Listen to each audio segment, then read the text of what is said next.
बेटा 9th class. आज हम पढ़ेंगे 10वें पाठ है जटायु शौर्यम।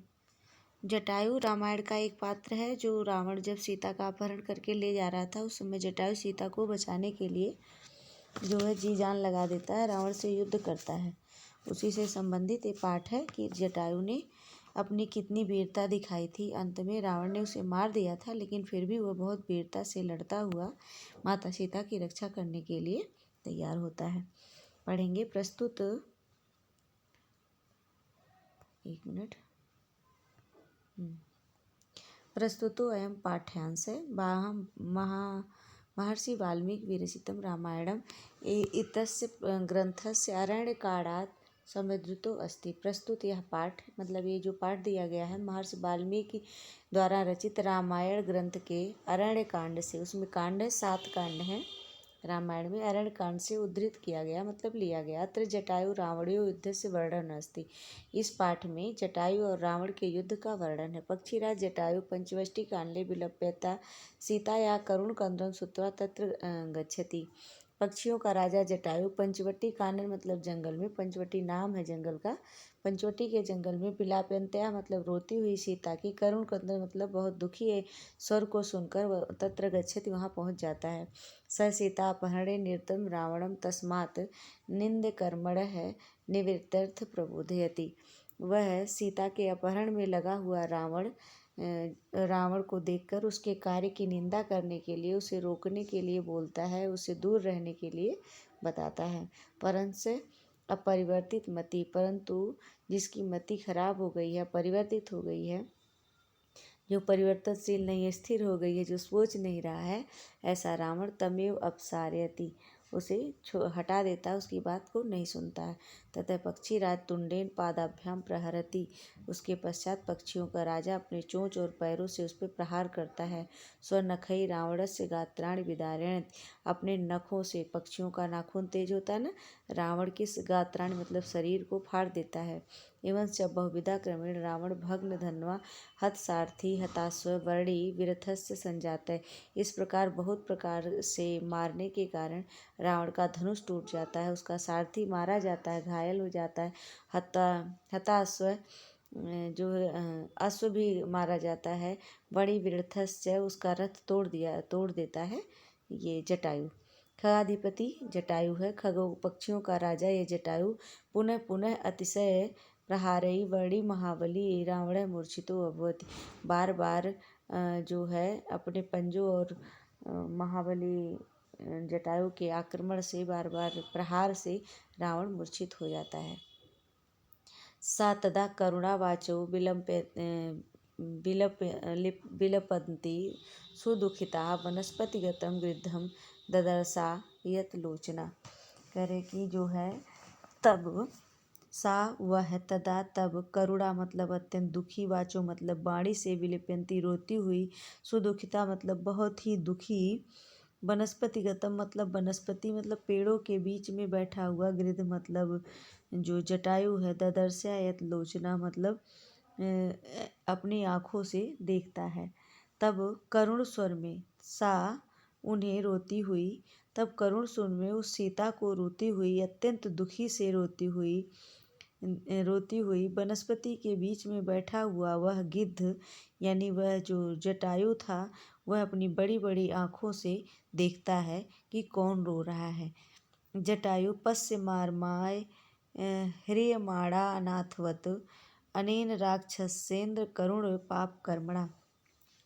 जटायु जो है पश्य मतलब देखना, ममार्य मतलब कहता मैं आर्य मुझे, हे श्रेष्ठ, हिरण्यमान नाथवत मतलब अपहरण की हुई सीता को अनाथ की तरह, अनेन मतलब इस, राक्षस मतलब राक्षस रावण से, रोको करुण पाप कर्मणा जो अत्यंत पाप कर्म में लगा हुआ है, या मुझे देखो या बचाओ। कहता है कि सीता कैसे बोलती हैं, हे आर्य जटायु बुलाती हैं, देखो हे जटायु, मैं अनाथ, इस रावण के द्वारा हरण की जाती हुई, अनेन राक्षस है, इस राक्षस के द्वारा जो पाप कर्म में लगा हुआ है, वो मुझे हरण कर रहा है या मुझे मेरा हरण कर रहा है, ऐसी सताई जाती हुई मुझ सीता को हे पक्षियों के राजा जटायु देखो।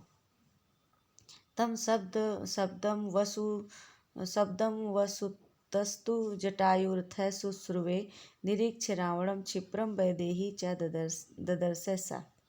तब मतलब उसको, शब्दम मतलब उस शब्द को, अश्रुप्त मतलब सोए हुए, तो मतलब तो, तब मतलब उस शब्द के सोए हुए, जटायु रथ शुश्रुवे, जो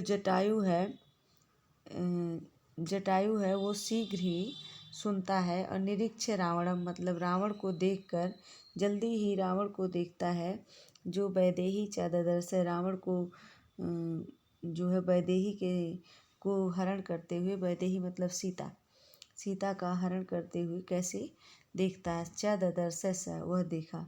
इसके बाद सोए हुए उस जटायु ने, इसके पश्चात सोए हुए, सुप्तवस्तु सोए हुए जटायु ने उस शब्द को सुना। स्तम मतलब उस शब्द को सुना जो सीता पुकार रही हैं, बुला रही हैं। और ऐसे निरीक्ष रावणम क्षिप्रम, जो रावण उनको हरण करने के लिए तत्पर है, ऐसे रावण से हरी जाती हुई सीता को वह जो है जटायु देखता है। ततः पर्वत श्रृंगात भस्ति तीक्ष्ण तुंड खगोत्तम वनस्पतिगत श्रीमान व्याजहार शुभाम गिरम। ततः मतलब इसके पश्चात पर्वता श्रृंगा मतलब पर्वती की चोटी से, तीक्ष्ण तुंड मतलब तीखी चोंच वाला, खगोत्तम मतलब खगों का राजा, वनस्पतिगत मतलब पेड़ों के बीच से निकलकर श्रीमान मतलब शोभायुक्त, अच्छी आवाज में, सुंदर वाणी में बोलता है। कहता है उसके पश्चात पर्वत की चोटी से तीक्ष्ण चोंच वाला वह खगों में उत्तम मतलब पक्षियों का राजा जटायु, वनस्पतिगत मतलब वृक्षों में, जो पेड़ों के बीच में छुपा रहता है, वृक्षों में से, शोभायुक्त, श्रीमान मतलब शोभायुक्त, अत्यंत प्रिय वाणी में, शुभाम गिरे मतलब बहुत शुभ वाणी में जटायु बोलता है। निवर्तय मत नीचाम परदारा अभि शर्मनाथ ना तत् आचरणो धीरो यत् अपरस्य विगरहेत।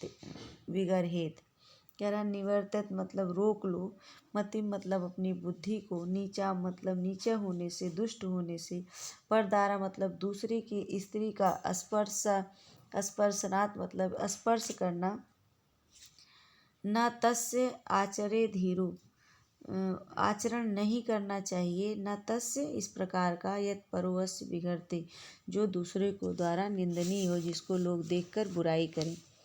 पराई नारी के स्पर्श दोष से तुम नीच बुद्धि व विचार को हटा लो।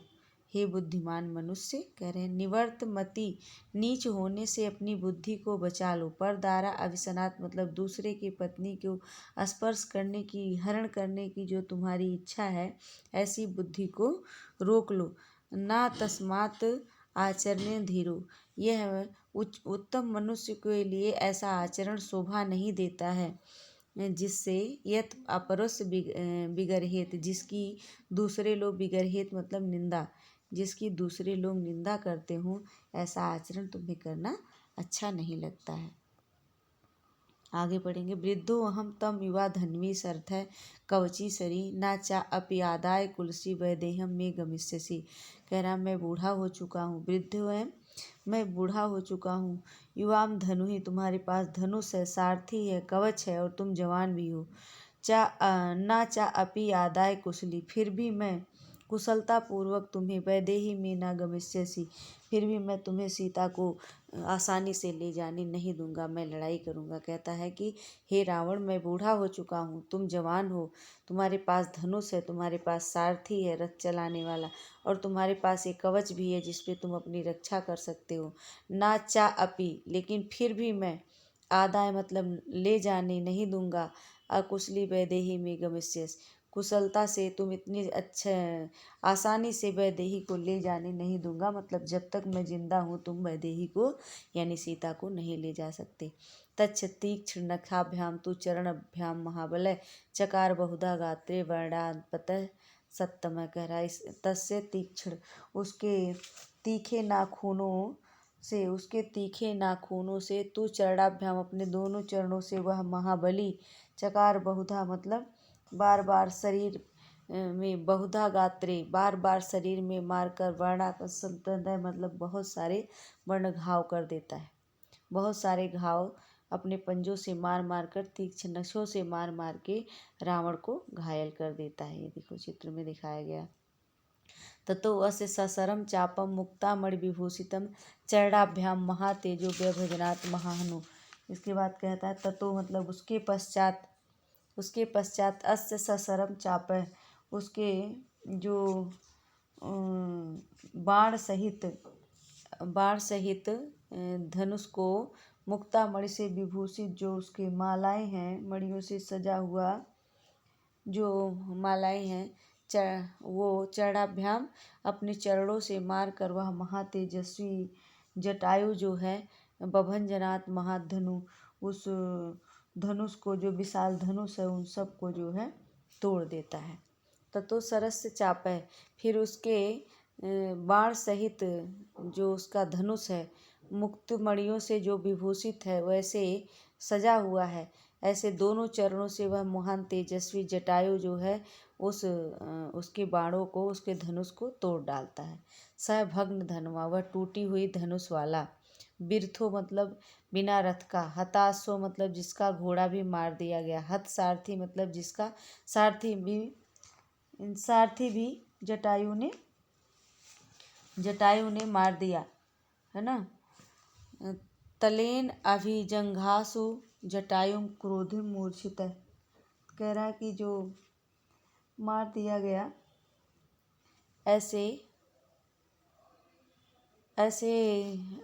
ऐसा वो जो है रावण वैदेही को गोंद में लेकर जमीन पर गिर जाता है। वह वैदेही को लेकर जमीन पर गिर जाता है और उसके पश्चात जो है वो मतलब सीता को नहीं छोड़ता है, उसका धनुष भी टूट जाता है, सारथी भी टूट जाता है। तलेन नाभिजघनासु जटायुम क्रोध मूर्छित। और उसके पश्चात जो है वह जटायु पर अपनी तलवार के तलेन अभिजंघास अपने तलवार के जो नुकीला भाग होता है उससे जटायु पर क्रोध से जो है उस पे प्रहार करता है, पर घातक प्रहार करता है उस पे। जटायुस्त अतिक्रम्य तुंडनस्य खगाधिपति वाम बाहु दंसः तदा व्यापहार अरिंदम। कह रहा है जटायु जो है वह पक्षियों का राजा जटायु अपने तुंडेनस्य मतलब अपने तीखे चोंच से वह जटायु जो है झपट कर वाम बाहु संदस तथा व्यापाहरिंदम। कह रहे हैं जो रावण है 10 भुजाओं वाला है, ऐसे रावण को वो क्या करता है कि उसकी भुजाओं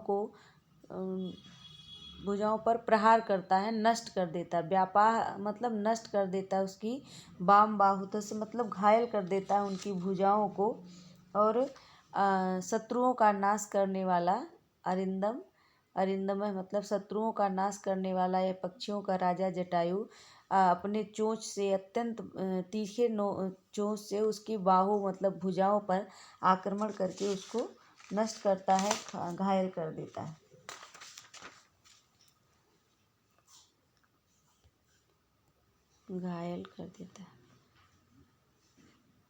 और इसके पश्चात जो है रावण उसको मार तो देता है, लेकिन इसमें इतना ही बताया गया है कि वह अपने जीते जी सीता पर को ले नहीं जाने देता, उसके पंखों को रावण काट देता है।